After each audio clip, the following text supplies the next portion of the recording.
Hi, welcome to another episode of Peaceful Passages. My name is Theresa Bates. I'm the founder and teacher of this ministry that God has blessed me with.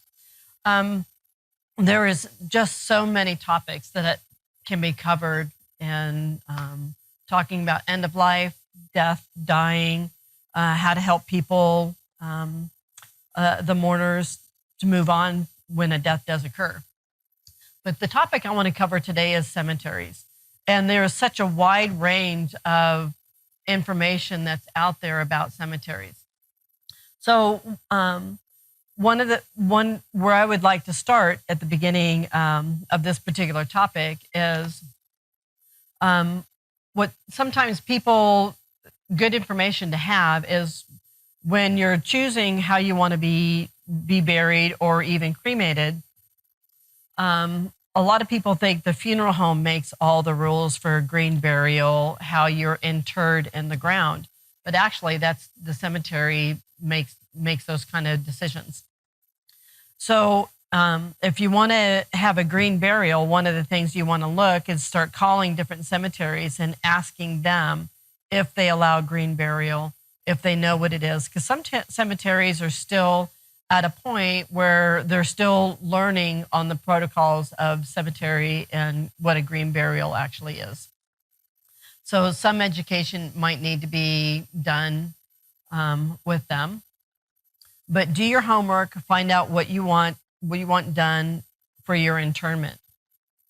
But working with cemeteries, they're the ones that will make the decision on if you have to have a grave liner. A grave liner is a box that goes inside the ground, and the casket goes inside of it.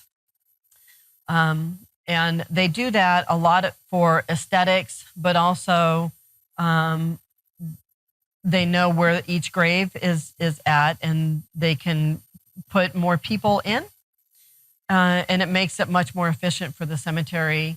And when they have the grave liners, it keeps the surface level of the cemetery fairly flat, and it does help with landscaping issues and things like that. So a lot of cemeteries ask for grave liners, for you to use grave liners. Some cemeteries require embalming, some don't, and other cemeteries might require a specific kind of casket. But that's where you have to do a lot of your research, and it's going to take some time. So when you're looking at different cemeteries, one of the things you want to do is choose location. So if you're in a city, it's going to cost a little bit more than it is out in the country. And I live in the Austin area, and it was interesting because there's a green burial cemetery. So in this particular cemetery, they want only caskets that are biodegradable. So you can use a cardboard box, which is a specifically designed box that they use basically for cremation, but it is very sturdy. It can hold up to, I think, 450 pounds, depends. You can get larger caskets if you need it for the taller people, bigger people, whatever your needs are, or even infants and children. But everything has to be biodegradable at this particular cemetery. You can have a casket, but it is usually pine or sometimes cedar. You can use bamboo, but it has to be biodegradable. No concrete, no metal, no embalming. So that way everything goes back to the earth as to be received. That cemetery, the cost, I don't want to say what their cost is because it might change by the time you see the video, but it roughly runs around $3,000 per plot there, give or take. So that's just the cost of the plot. And I talked with a friend of mine about 3 weeks ago, still in the greater Austin area, and she found a cemetery that's away from the Austin area, and she's paying $500 for the plot. So do your research if you have the time. and look for different places, because sometimes the out of the way places, um, they're a little bit less expensive.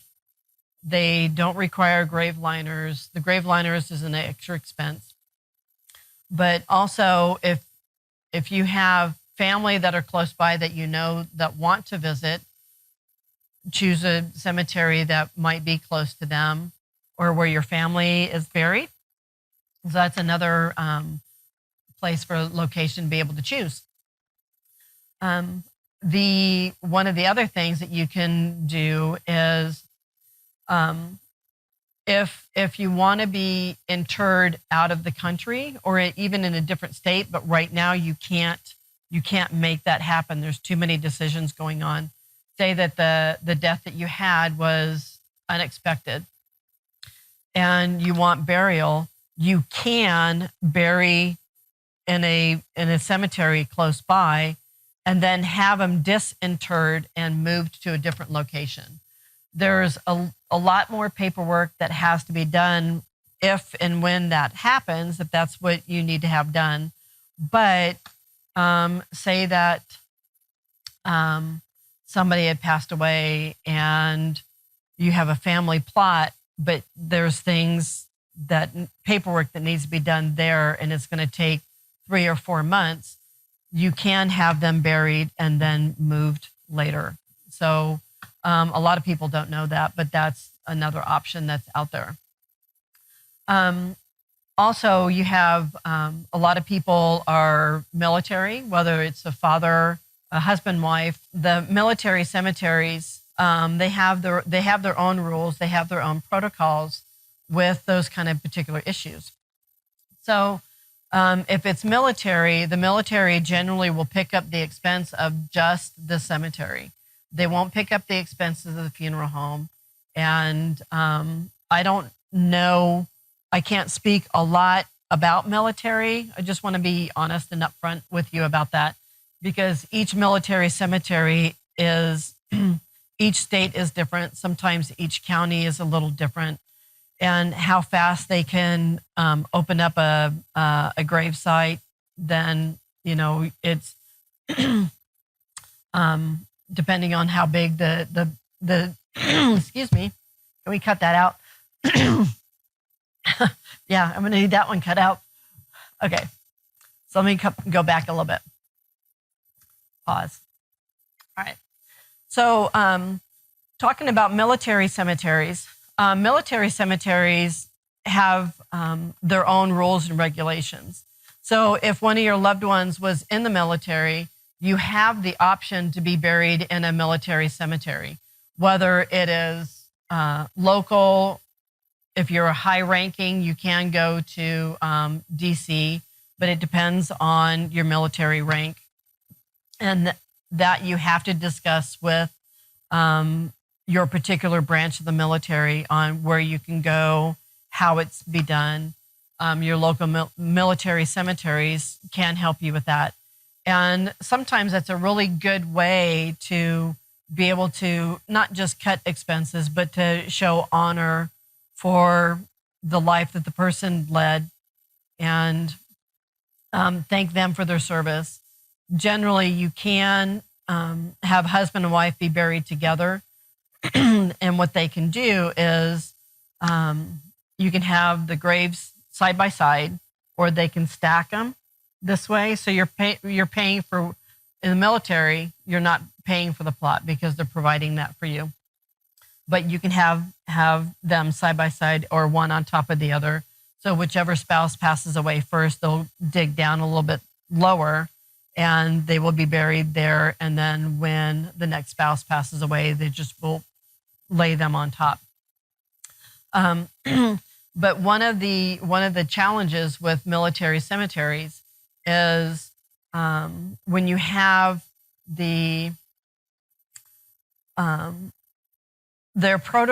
some of the cemeteries, the protocol is you have a specific time that you can come in and go out. So if they give you a block of time, say from 10 to 10:30, you show up on property at 10, and the whole service has to be done by 10:30, and you're ushered out from there. And I believe those are the national cemeteries, if I'm correct. Check with the cemetery where you're choosing, but the reason why is some of them they're so busy with trying to provide services for different people that they have a blocked set of time. It's military. So you have your protocol, you get there at 10 o'clock, you have your service, and then leave. They don't allow time for family to sit, talk, and reminisce. You have to leave at that particular juncture. And with working with the military, some of the challenges that you might face around a military burial is timing, because if it's a smaller cemetery, they can usually bury within 1 to 2 days. But if it's a more prominent cemetery, like Arlington, so to speak, there is a friend of mine that I knew that was buried in Arlington, and from the time he passed away, because it's such a busy cemetery, they had to wait for 2 months to bury there. So there's that particular issue that don't be surprised if and when that happens, because that's part of the funeral cemetery business. Is sometimes you're just going to have to wait, and generally you're waiting at the funeral home of choice. And who pays for that waiting time? That varies. Sometimes the family has to pay to wait. Sometimes the military will pick that up. Again, talk with the people there at the cemetery, because they will give you that information. I don't have it varies, so I don't want to steer you in the wrong direction. But you also have the community cemeteries. The community cemetery, basically anybody can be buried there. You have religious affiliated cemeteries.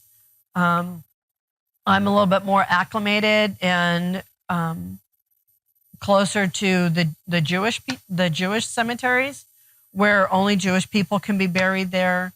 If you have spouses that are not Jewish, then sometimes they can be buried in the Jewish cemetery, sometimes not. You have to ask.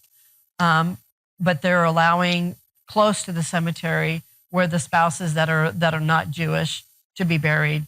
Again, talk to the cemetery. These are some of the questions that are going to be needed to ask at that particular time.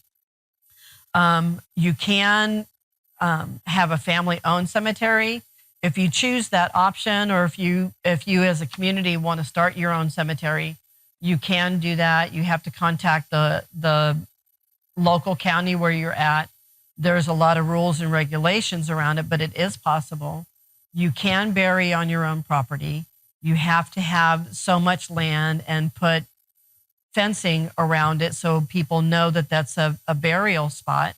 But again, it varies from city to city, county to county, and state to state. But it is possible. And how many people do you want for your family to be buried there? It just requires much, more space. But that is possible. So don't let that intimidate you.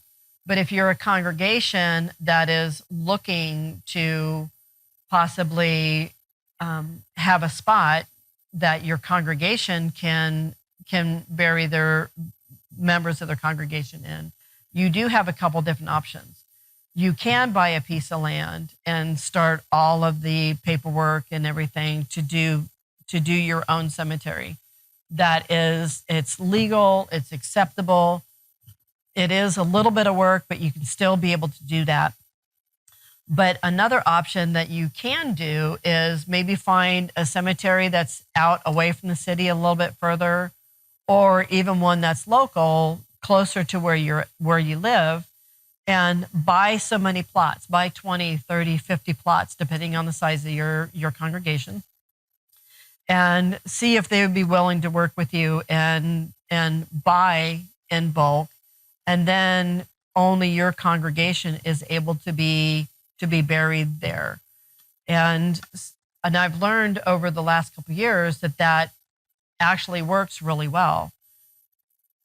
Doing it that way, then that host cemetery, it's their responsibility to maintain the grounds. It's their responsibility to make sure the grass gets cut, everything gets watered and looks good. And what's called the perpetuality on the continued year after year upkeep of that. Going back to wanting to do your own, there's the challenge of you have maybe 50 people that want to do the cemetery on your own, and finding somebody to pick that up in 50 years, 100 years, so that's another thing to think about, but it is very, very possible. But going on the location of the cemetery. So where, not necessarily where you pass away is where you have to be buried.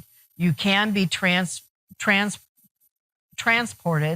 like a Star Trek thing, but it's not. You can go from your point of death. They can, if you want to be buried in a different city, that's not too much of an issue. They have the funeral directors provide transportation, or there is specific transportation companies that will pick up the deceased and take them into different states. The airline agencies, they ship the deceased often. They do it in interstate as well as international. Check with your funeral homes, or funeral homes are a really good resource to check for if you want to be interred in a different state, on what the protocol is. So with touching on that particular subject, if you pass away in one state and want to be flown elsewhere, again, that is possible. They do it all the time, but you're going to have to pay that funeral home there where the deceased, the death happened, and they will there's a shipping container that they use to transport you from there to your next destination. Those prices vary. And I helped a friend of mine recently, and the cost for that particular service to go from that funeral home to get them prepared was roughly about $2,000. So that's the price for that. But that's this funeral home. That's not a blanket statement, but I just want to let you know the average price. You're going to find that out with a funeral home on, location, where you're going, and how much is required to prepare the deceased at that point. But sometimes people want to be buried with their families. So look at the location. The age of the cemetery makes a difference. If it's an older cemetery, they might not require grave liners. There's a lot of personality in those kind of cemeteries. But one of the blessings that I know we've talked about in previous programs is advanced planning. Because advanced planning, what you can do is you can take the time, look for the cemetery where you want to go. You can pick your plot. I know some people, when I was taking classes, they say they pick their plot and they start walking there and understanding and being comfortable with where they are going to be buried when they pass away. And they take other people there, so that way when their death occurs, they already know the particular area. And then you can pay that in advance. So when you pay in advance, you have your plot picked out, you know where you're going to be interred at, and there's a lot of advantages to that. So you can pay for the plot ahead of time. What you don't pay for is you don't pay for the price for the grave digger, the person that opens a grave. The opening and closing, that is going to be done. That charge is going to be done there at the point of death. That can't be paid in advance most of the time. And then because money changes, sometimes things increase in costs, which we're experiencing. Sometimes they can decrease, but so the expense of the opening and closing, that's going to be at the time of death. Also, if you're paying for, if you have two loved ones, what they called stacking, one on top of the other, each time that grave is open, you have the opening and closing cost. So if one spouse passes away and then 5 years later, the next spouse passes away, you're not paying for the plot, but you're paying for the opening and closing again. And when you do that, you can put in, if you choose, cremains from another loved one. Again, that has to be okayed through the cemetery. You can't just put something in there like that. But you have to ask and let them know why the grave is going to be opened. When the death is unexpected, then getting things done quickly, your options are a little bit more limited. And that's why advanced planning is always better to be able to do. But if it's immediate, sometimes, not always, the funeral home and the cemeteries might charge you extra because you need to get the people out there much faster. And so that might be an extra charge. The pricing for a lot of cemeteries are open only on Monday through Friday. Some are open Saturday. Some might be open Sunday. And these are all questions to ask when you're choosing where you want to go. Another option that I know people that are choosing is cremation. So some of the cemeteries are starting to open different options for burying the cremains. So a lot of people like to scatter, but touching on cremation just a little bit, people like the terminology of ashes because ashes dissolve quickly. It's like ashes of a fire. You put water in it, dissolves quickly. Cremains do not. So when you scatter them, even if it rains, the tiny little bone fragments, that is what you received in your cremain, either a bag, a box, or an urn. Those are bone fragments and they don't decompose. They have to work their way into the soil. But many cemeteries are starting to offer a scattering garden. So that way, if you want your loved one, maybe you have a family cemetery or your family's buried together at a cemetery and somebody wanted to be cremated, but they can have a scattering garden. So there's a place there at the cemetery where you can scatter the cremains. They can open one of the previous graves with permission and put their cremains in there with them. But they also have what's called a columbarium. And those are tall. They're kind of like a mausoleum for cremains, but they're tall. They look like pillars. And they have burial niches specifically for cremains. So if you're at a cemetery, you'll see them around, and they usually will have like 3 to 5, maybe more, depends on the size of the community. They look like towers where you can purchase a niche and put the cremains in there. So those are a lot of the different options on burial. If you're doing, again, with the different cemeteries, if you can, I really want to encourage you to do as much as you can in advance. Find out where you want to go. If you want to be buried out of state, try to do your homework so that way when death occurs and you have all of this stuff written down, your family knows, your spouse knows, your loved ones. If you go to church, have a congregation, let the pastor knows, or let him know. If you want to have the tahara done to be the ritual cleansing beforehand, then have all of this stuff in writing. So when death does occur, you're not surprised. And a lot of times the advanced planning with cemeteries, you can pay these over 1, 2, 3 year period of time. So that way the burden isn't all at once. When I was doing classes, some of the burial plots, if you want to be buried in San Francisco, that plot was $25,000 for just the plot because it's San Francisco. It's very condensed group of people. But my friend that lived in very far Northern California, at the time I was doing my classes, found the plot for $100. So it really depends location, location, location. So sometimes if you live in a big city, finding cemetery that's on the peripheral outside that's still 1 to maybe 3 hour driving range or driving distance is not too far-fetched to consider. And some of the cemeteries that are a little bit further out, they're the scenery will be a little bit different. They're calmer, but each cemetery is going to have its own rules, regulations, what you can do, what you can't do, what they will allow. Others will, you have different times of being able to go in and visit. But there's some that are starting to come up now that have picnic areas where at the time of anniversaries of when the deceased passed away.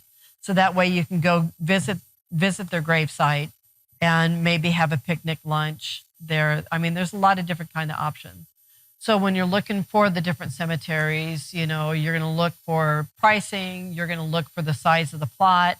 For the people that are a little bit heavier or taller, you're going to have that extra expense needed for the additional size. So that's going to be part of what the different charges. But location, hours of operation, and advanced planning. So that's all I have to cover today for cemeteries. Again, if you need any more information, your funeral homes can help guide you. Look for the different cemeteries that are in your area that can help. And I'm a resource, and I know a lot of people in a lot of different areas that might be able to help. So feel free to give me a call on my website that will be on the screen. You can reach me through there.